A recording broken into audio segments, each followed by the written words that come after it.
22nd question. A particle of mass m and charge of magnitude q, which means what? He has purposefully not given the sign. Enters the region of uniform magnetic field B that is directed into the page. This is a magnetic field here which is directed inside the page. The particle follows a circular path of radius r. See, this is the radius r, right? What is the sign of the charge of the particle and the speed of the particle? What type of charge is this?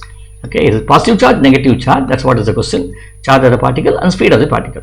Now, if something wants to move in a circular path, we know that the driving force BQV should be equal to centripetal force mv square divided by r. So, therefore, now what do we have? Speed of the particle we need. So, this square and this goes away. So, V should be equal to BQR divided by m. So, which one is it? BQR divided by m. So, this and this are incorrect. These are the two right options. Now, you need to determine what is the type of charge. If you use your Fleming's left hand rule, you observe if it was a positive charge, it would have gone upward like this. Okay.